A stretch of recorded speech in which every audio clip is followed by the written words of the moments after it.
Hello, everyone. It is Anthony Pomatos of the Hungry Bleak Show. I am the aforementioned Hungry Bleak, and welcome. How are you all doing? Look, I got to ask you, how was your week? I totally understand. It's been that kind of way as well, especially with the heat going up. I don't like it. I don't like it. I can't stand it. It drives me mad.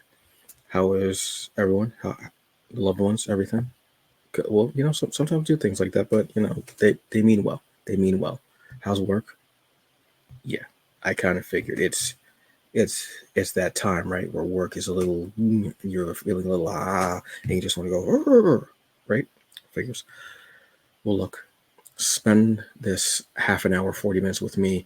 We're just gonna try and have some little fun, and we're gonna just do that, okay?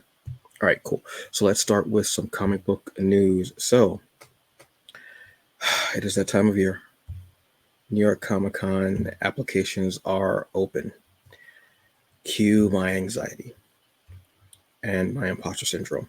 So this is for anyone who's looking for press passes, pro passes, trying to think of what else, like any of those other passes, even like the regular tickets, they're going to be going on sale soon. That you'll get your link in the email that you provided. As far as the applications, the process is open. Industry. So you've got your exhibitors, you've got artists, creators, panelists, partners, press, professional. They're all here. They're open. I will be doing mine this weekend. Yeah, I'm just not. Yeah, I don't ever look forward to because it makes me feel, I don't know, just gives me such anxiety. But we're going to go into it with the best of intentions for the core. And we're just going to have fun doing it. And I mean, I have a variety of stuff that I've done in the last, year since then. So yeah, hopefully I will have no issues or what have you. Awesome. But I hope you all get in. Hope you're all able to, get your applications in, fill them out, and they arrive to you quickly, speedily, and with the best of things possible. I would like to go to New York Comic Con this year, have fun, spend some time with friends, have a nice dinner, possibly at the same spot that I've gone to the last couple years, and just have some fun with that. So yes, please go. If you're going to go, fill them out as soon as possible so you can get it as quickly as possible, so then you can figure out what you want to do as far as what tickets you want, pricing, whatever it is going on. Cool. All right. So next up, we will be talking about Kickstarters. Now, I love Kickstarter. Kickstarters are incredible things that you're able to crowdfund projects. I obviously focus on the comics, but one that I'm really excited about just came up. I didn't even know it was going to be happening until I think maybe last week or the week before that. I was told about there's going to be a Kickstarter for issue 2 of a series that I really enjoy, which is Death Transit Tanager. This was just one that I really enjoyed. Excuse me. It was kind of like a comic about a Reaper, a Death Reaper, but in space. It's a sci-fi tale about a young girl who named is Tanager, and how she was going to reap this soul. And it turns into this big sci-fi epic, kind of like, and this is from Karl Kerschl. Hope I'm pronouncing the name properly. The comic that I know Karl mostly from is Isola, which I'm a huge fan of. Love that comic. It was one of the most beautiful comics possible, just the way it looked, and then reading it. And yes, it was just awesome. So we have this going on. Now, as of this recording, because it just started today. So as of this recording, I have 29 more days. By the time you all get it, it will be 28. It'll be 27 days since I'm recording this earlier in the week. So yes, that's great. It's already been funded. Um, Actually, it's been funded twice over. Holy cow! You serious? Yes, you're not. Congratulations to you all. But that's still key. If you want this comic, please go in and get it. They have plenty of tiers for the rewards. They even have some for, if you're trying to catch up with issue one. They have print, they have digital. It's awesome. I went in and I did the early bird one, which was, I'm trying to think of which one that was. It might be. Excuse me, folks. It is late at night and I should already be in bed, but I got the fight feeling. I don't know what that means. I'm trying to think of which one I did because I did the early bird one. Oh, it doesn't matter. No, it was not $135. But it's cool because they have plenty of things. They have statues, they have the print, they have the digital, they have stickers. I love stickers. I think I still have actually the stickers for this comic. They have that. There's like I said, there's a statue. There's a pen also. I love pens now as well. So yeah, this is a really great one. Enjoyed the first issue very much. This gives me a chance to go back and reread it. So I'm going to do that. Awesome. So yes, Death Transit Challenger #2. The Kickstarter is live now. Go check it out. There are a lot of great Kickstarters out. You've seen me talk about them. So many amazing ones out there. Please go and check them out. They're just really great comics too. I don't go into Kickstarters for comics that aren't good. I'm not going to pay money and then wait for a comic that's not good. It makes no sense at all. It's wacky, whatever. So there's that. So let's get to comic book reviews. Yes, I am kind of speeding this show along because, well, you know what? I've had some long shows, and I think you all have had enough of my face. I may have had enough of my face. So why show any more of my face? Does that make any sense? Probably not. But what have you is fine. So we've got I think we've got four reviews for you here. A couple of them are newer comics. One of them has one more issue before the end of this arc or this tale, and they're all really cool and nice little different mix too.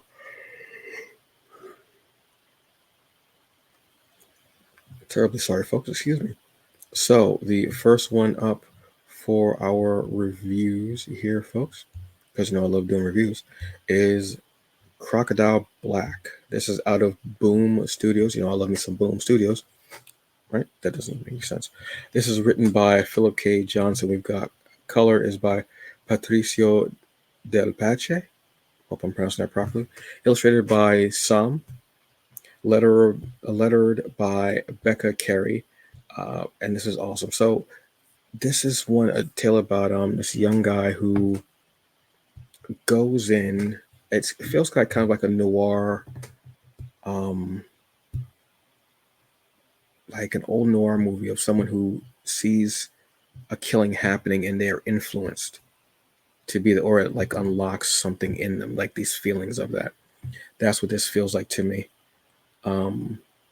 It is a bit visceral, obviously, as you can tell from a couple of these panels, violent.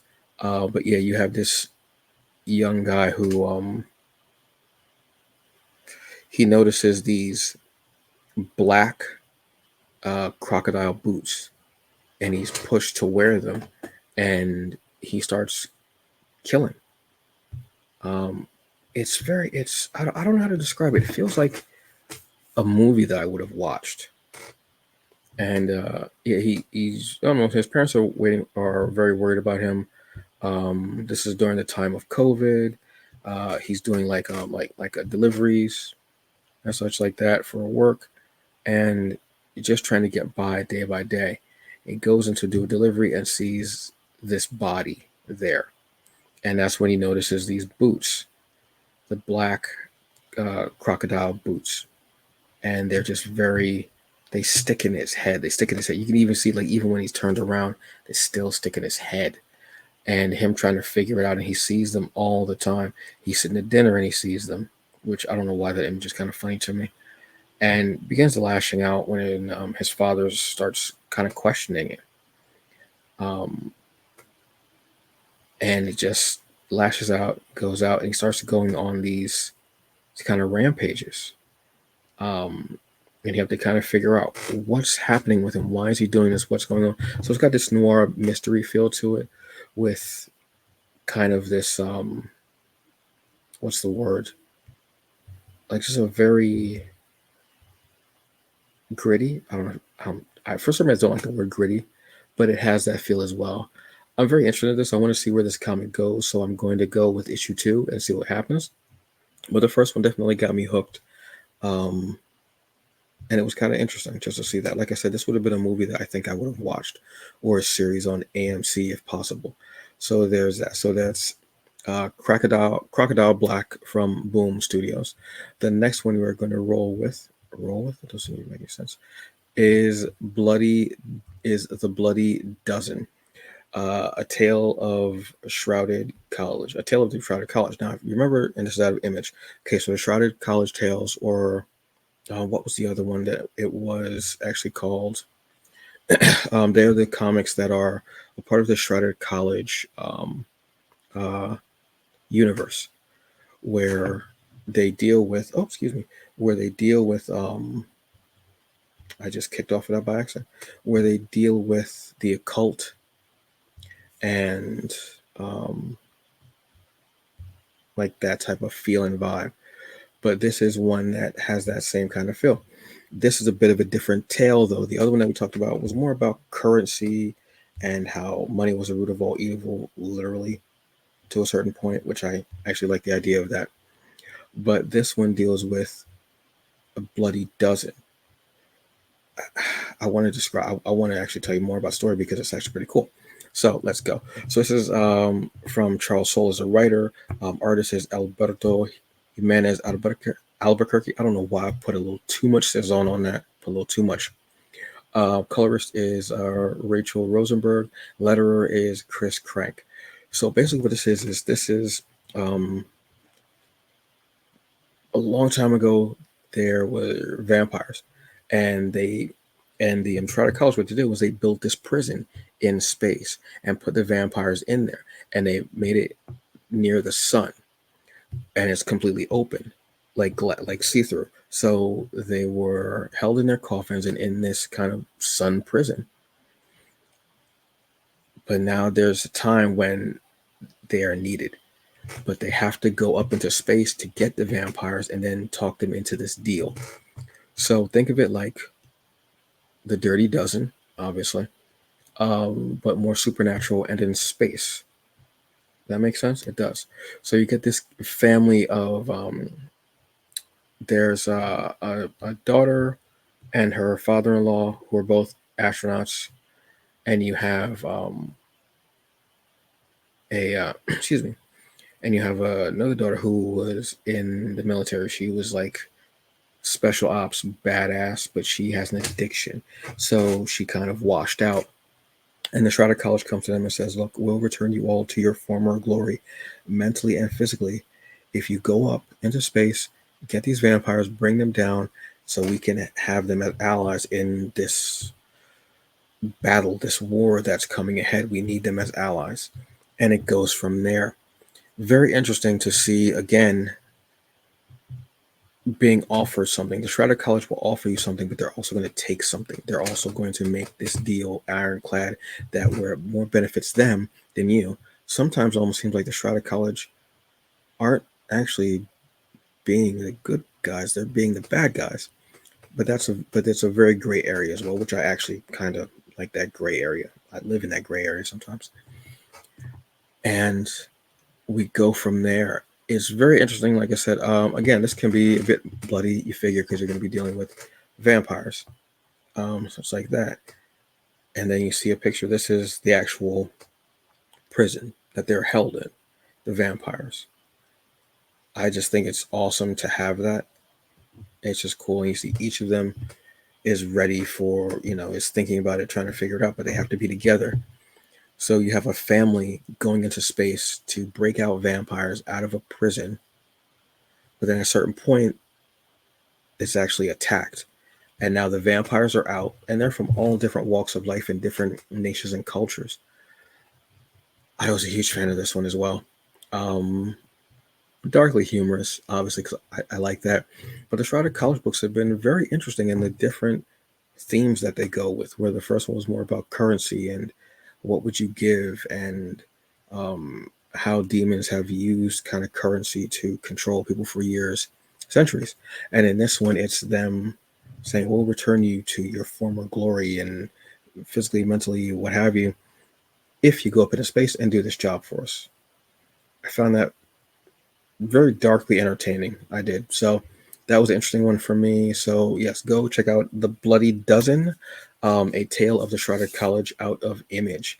The next one up is Black Widow and Hawkeye. This is out of Marvel Comics, obviously. We all know who they are. 60 years. Wow, it's a long time. So this is writer Stephanie Phillips. Artist is Paolo Villanelli. Color artist is Mattia Iacona. Hope I'm saying that properly. Letterer is VC's Joe Sabino. So we all know Hawkeye and Black Widow. They're one of the biggest duos around. Whether you know them from the MCU or whether you've been reading comics, you know that they have always been partners and they've always had this really special bond. Well, this comic is a bit different because we find them both in kind of dire straits. More Hawkeye than the other. Black Widow now has a symbiote, one of the ones from Venom, similar to that. So that's incredibly interesting. Or it may actually be the Venom symbiote. I haven't read any of the current Black Widow stuff, but this makes me actually want to. So Black Widow, already one of the deadliest people possible. Now she has a symbiote. And Clint, he is possibly, quote unquote, being framed for killing an ambassador, I believe it was. So we go from there, and it's about her finding out about this and trying to help Hawkeye out. And Hawkeye on the run. We first see him in Madripoor. Obviously, if you're on the run, you're obviously in Madripoor. And this is just a fun, this would be a fun, like, summer movie. I'm glad it came out around this time. It's entertaining as hell. It's fun. Seeing Black Widow with the symbiote is very interesting, how it reacts to her and how she reacts to them. I think that would be their pronoun, them, the symbiote. Yeah, because they're not. I honestly don't know. I'll say them. There we go. And then going back and forth and trying to figure out what happens. And then at the end of the comic, we find out that Hawkeye's saying, no, I did kill him. But he has no explanation, doesn't know what happened, what have you. Again, I like this buddy cop. You could possibly just wait for the trade and just read it like that. But I enjoyed it. It's fun. I wanted to see what Natalia would be like with a symbiote. I thought that was very interesting to have someone who's already, this sultry, deadly spy, but then you give them the added effect, the added bonus of a symbiote. And where does that story go? And Clint finding out and going, wait, you have a symbiote? What the hell is that? How did you get it? So I'm actually really interested in seeing how that happened and going from there. So yeah, so that is Black Widow and Hawkeye. Excuse me. And that is obviously, again, from Marvel. This was just really fun. This was just sometimes a comic just needs to be fun. It doesn't need to break all the rules and this and that and yada, yada, yada. Sometimes it just needs to be fun. There we go. All right, so the next one that we've got, this one was a favorite. I had been waiting for this one. I heard about it, obviously because I'm a wrestling fan. This one is called Hardstyle Juice. Excuse me. Hardstyle Juice. This is out of comics. This is a Comixology original, which I like their books. Their comics are usually very fun. I don't think I've read one so far that's been bad. I've enjoyed them all. So this is Hardstyle Juice, Comixology original, written by Clay McCormick, illustrated by Ricardo Lopez Ortiz, colors by Heather Moore, and letters by AW's DC Hopkins. And this was created by Clay McCormick and Ricardo Lopez Ortiz. So this is in the world of professional wrestling, obviously, because I'm reading it. I don't know what that means. But yeah, this is about professional wrestling, and it's about Deathmatch King and how he ends up being killed in the ring, supposedly by accident. His little sister decides to take his place in the ring as a deathmatch wrestler for their father's promotion to fill that gap. So there's still someone there. But her goal is also to find out who killed her brother. So you're getting professional wrestling, which is fun. You're getting almost like a little bit of an anime style kind of to it. But you're also getting this murder mystery of who killed Ray Castro, who is the deathmatch king, and who is like the star of their family's promotion. This was really fun. This in the same vein of fun and making me think, similar to Do a Powerbomb, which, like I said, was my favorite comic of the year. That one was awesome, amazing. This is great because you're getting all the action of wrestling. You're getting the stomps. You're getting the top rope stuff. You're getting the 450 misses. But you get also this mystery of how did he die and who killed him. Before the match, his sister sees someone in the ring, doing ring work as, they will do.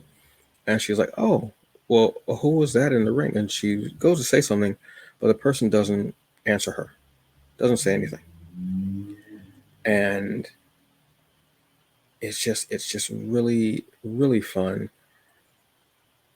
And yeah, it was fun. Like I said, I'm trying to figure out who it is too. So she decides to go around and be kind of like a sleuth and a vigilante and figure out who sabotaged the ring and killed her brother on purpose. Meanwhile, the father's trying to keep the promotion afloat after losing like their top star. And then dealing with that and mourning that and all the bills and everything piling up. So there's a lot there mounting on this family. Also, the fact that Ray was actually thinking about leaving the promotion. So there's that as well. So it seems like everybody might have a motive, possibly the father, possibly the roadie.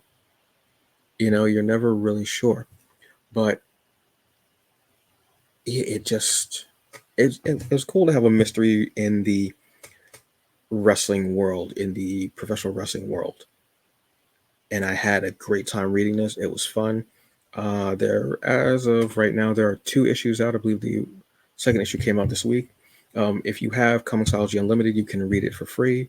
If not, you can go ahead and buy it. Hopefully, this will either be printed as a trade, or it'll be maybe like an ongoing series, maybe like 2 or 3 arcs, and we'll get it printed as well. I would love that. Hopefully so. I'm a fan of this. And it just has that, like I said, if you're a fan of death matches and like maybe New Japan Pro Wrestling, AEW, I would say more those promotions than WWE, just because they would be more into these types of matches. That's not a tribalism thing. That's not a culture war thing. That's just real. Have you?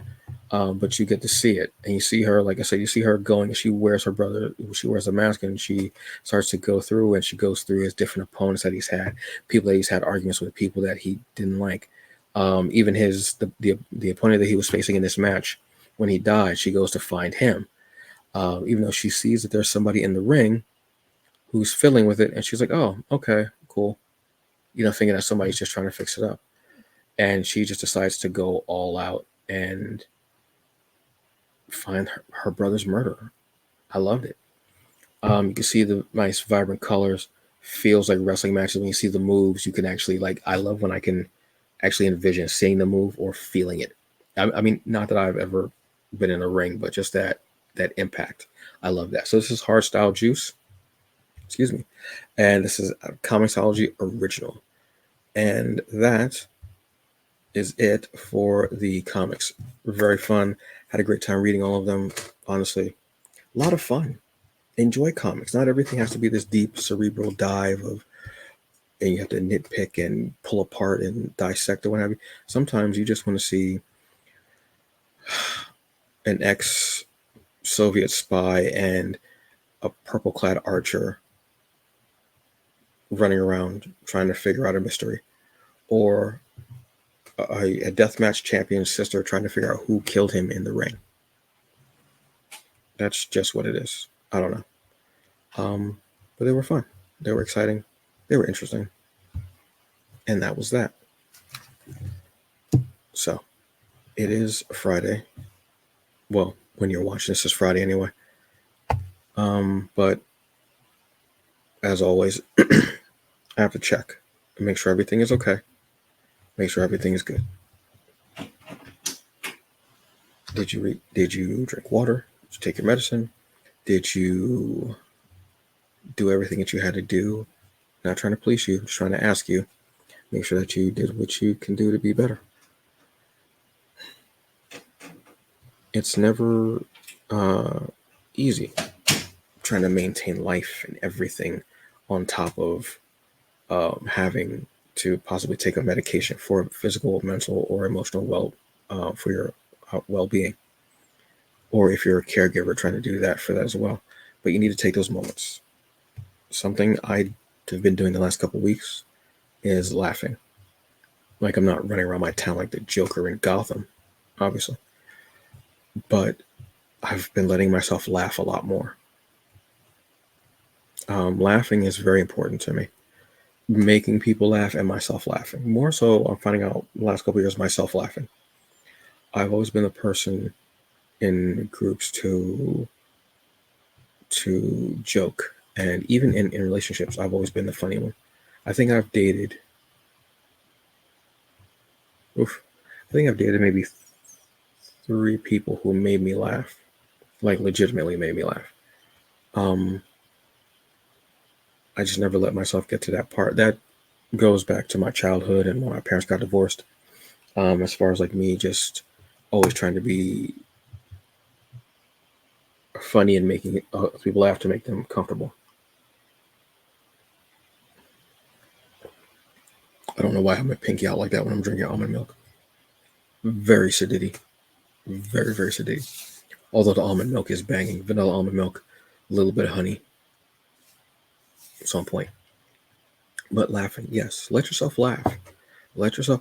Now, I'm not saying every situation needs a laugh. Some situations you might awkwardly laugh, which is possible. We've all been there. I can think of a couple of situations where I was like, oh my God, I shouldn't laugh. But I did laugh. I kept it together, but I did laugh. I did. But let yourself laugh. Enjoy those moments and just laugh. Let someone make you laugh. That's a huge intimacy thing right there. Y'all, the sex, yes, okay. And emotional, yes, but letting someone in where they make you laugh, allowing yourself to laugh at someone, like if you're in a relationship, that's huge for me. And I'm starting to do that. I think that's important. So, laughter. Laugh. Let yourself laugh. Let yourself enjoy it. It'll really help, I promise you. All right, so I got another 5 for Friday. This one is kind of a little different. Like I said, I always want to do things that are a little different. Different list, because I'm always thinking about comics. I'm like, oh, this comic is this comic is this, blah, blah, blah, blah. So this 5 for Friday is dark humor with a meaning. Now, this possibly could be me projecting, but whatever. It's me projecting. That's fine. So these are the 5 comics that I would say are very darkly humorous, but there's an underlying meaning in there. I'm not going to give you a big spiel on why. I'm just going to give you the comic and tell you why, but not a whole bunch. They're in no particular order, I promise you. All right. So the first one is I Hate Fairyland out of Image Comics. Extremely dark humor, cartoonish, over-the-top violence, about Gert, who goes to Fairyland and is trapped there for years. She ends up being 30-something, but she's on the body of like a 10-year-old cause a lot of mental stress and damage, and she is flawed out the ass. But it shows about like be careful what you wish for, and then once you get what you wished for, is it everything that you want it to be? Sometimes it's not. But along the way, you get all these really dark laughs and this incredible humor. That's why I'm a fan of it. I loved it. And it came back, and I was so happy that it came back. Always thank you, Ting, for recommending this one to me. I love when someone recommends a comic to me. I read it and I'm like, oh, yes, thank you. Love that. Next one is Plastic. This is out of Image Comics. Talked about this one. Absolutely loved it. Serial killer. You don't know his past at all. He says he's like former CIA or NSA. You don't know if that's true. I think he said his name was Victor. You don't know if that's true or not at all. It's him traveling around with his girlfriend, who just happens to be a blow-up doll. Now, mind you, I did not say a real doll where it's the plastic and everything. I said a blow-up doll, like blow-up doll. This was obviously also dark, but it had but there was a sweetness to it,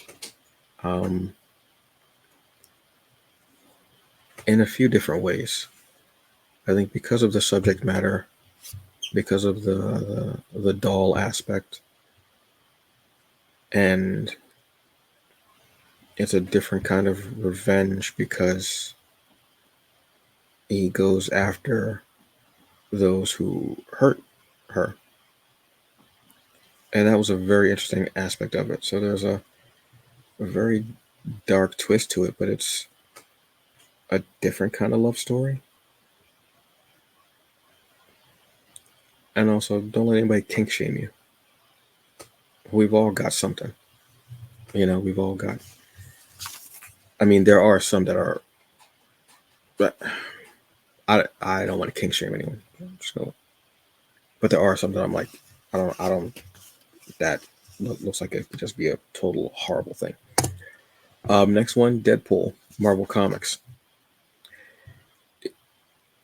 And yes, I am saying Deadpool. Yes. Not because of the movie, just because Deadpool is a darkly humorous character. The merc with the mouth who knows that he's a comic book character, who breaks the fourth wall all the time. He has this healing factor, agility, everything, a gun, swords. But there's something about him that can be darkly endearing. A character that knows they're a comic book character and still does what they have to do. Still goes out and tries to do the best thing that tries to do the best job that they can do, even with that. But yeah, there's something endearing about that. Telling all the jokes just so you don't end up feeling alone and hurt and sad and heartbroken. Because that healing factor will heal anything except your heart or your broken psyche, and just throwing all those jokes out there. Again, I said this was probably me projecting. I'm just going to mark that one down, obviously. Yeah. Next one is Barbaric. This is out of Vault Comics. Love this one as well. Barbarian Tale, obviously, Barbaric. About Owen, drunken axe, loves to kill people, gets drunk off of their blood. Owen is cursed to do the only way that Owen can kill is if it's someone who is also killed, a very evil, bad person. I love the humor in this. The arguments between Owen and Axe are incredible. Then when you bring in the Necromancer, he has a vampire friend. His vampire friend also had a talking sword, I believe. So that similar thing. Loved it. And it's just Owen trying to help his friends, even like trying to help his friends. I think he would help his friends even without this curse, begrudgingly, and doing it and showing a different side of himself, like a tender side.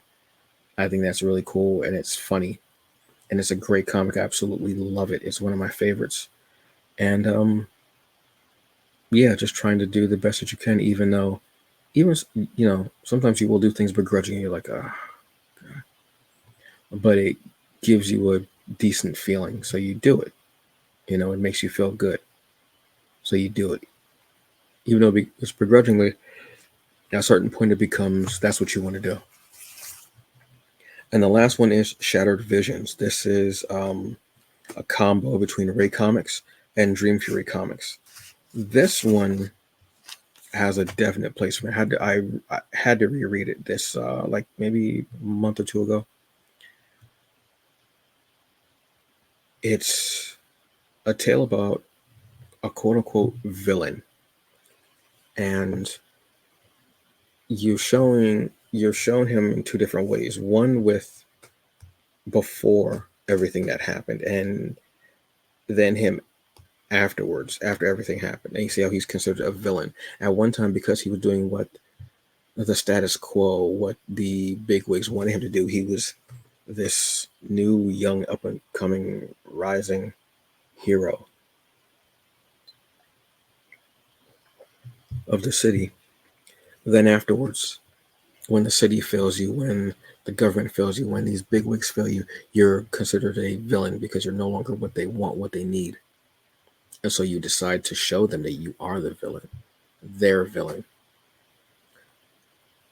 And it's just really, it's darkly humorous as well. There's a scene where he gets kicked out of I think it's a brothel. And did they throw a rubber duck at him? Because he wanted to use that as well. I'm trying to remember the scene exactly. And I just remember, like, I put my tablet down and I just laughed. I just chuckled and laughed to myself because it was so random out of nowhere. And I was like, yes. And just even the way he speaks, the way he talks is very, very outlandish. It's almost as if he knows he's a comic book character and him just going, I don't care if I'm in this comic, that means I can do all the damage I want, doesn't matter, what have you. I absolutely loved it. The art is amazing. The writing is stacked. The story is there. And I wanted to learn more about it because you're getting a great bit of action in this tale of a villain's not redemption or revenge, but a villain's I don't know what I would call it. It's not redemption, because he's not looking to be redeemed. Maybe it is revenge, a villain's revenge, but rightful.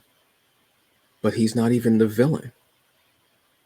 He's the product of what they made him by doing all this. Society will do that. They will create villains and then say, oh my God, look at that villain. But you created it. It happens a lot, unfortunately, with the society, mainstream. But that's a comic that you can really sink your teeth into. Like, don't actually bite it. That's odd. Unless that's your thing, then okay. I'm not going to judge you. I'm not going to shame you for that. But I think it was a comic that maybe flew under the radar a little bit. This was maybe 2 years ago, I want to say. Came out maybe. But it's awesome. It's really good. And Ray Comics and Dream Fury Comics are two of the best out there in the indie scene, honestly. Their work is always on par. They're consistent. They consistently deliver as well on quality, on story. There's no skimping there. They're going to give it their all in each and every single issue. So yeah, Shattered Visions is one that, like I said, there were scenes where I laughed, and then there were scenes where I was looking at the action, and at a certain point, I was like, I completely side with him on everything he's doing. I don't see him being wrong at all. So, similar to Dracula in Castlevania, he wasn't wrong, and he gave y'all a year. He gave y'all a year to get yourselves right. He still didn't do it. What have you? So, folks, on that note, the bleak perspective is enjoy your life. Look,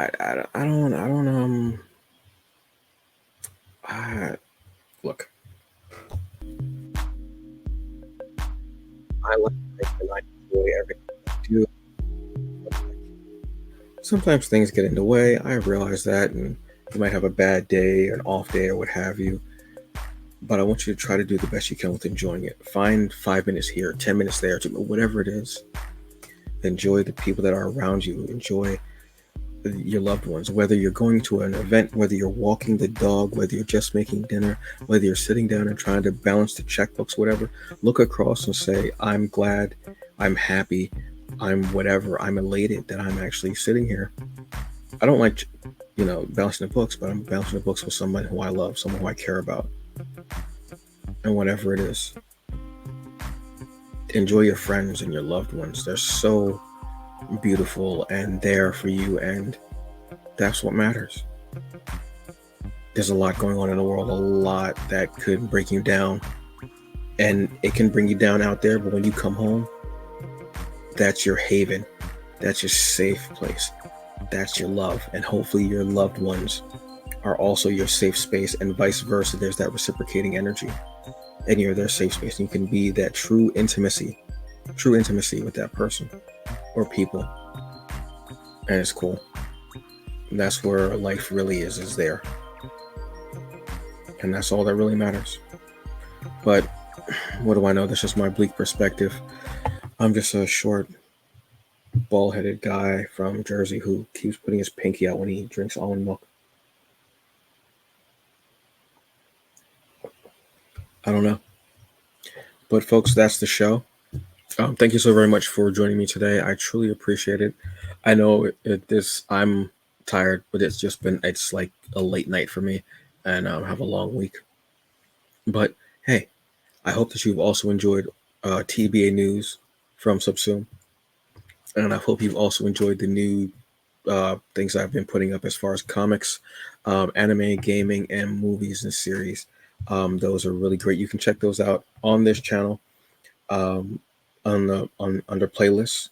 Look at that. I'm trying to expand and do something a bit more, something that I don't really see anyone doing. And it may not be perfect, but at least I'm taking a step forward to do it. And that's the important part. And I'm having a lot of fun. Thank you to Jabba Chan. Thank you to Michael Williams, the cinema CEO, the cinema god. And thank you to Robert Jeffries for accompanying me on this. I have a couple more that I want to do, so let's see what happens. All right, so yeah, go back and check those out.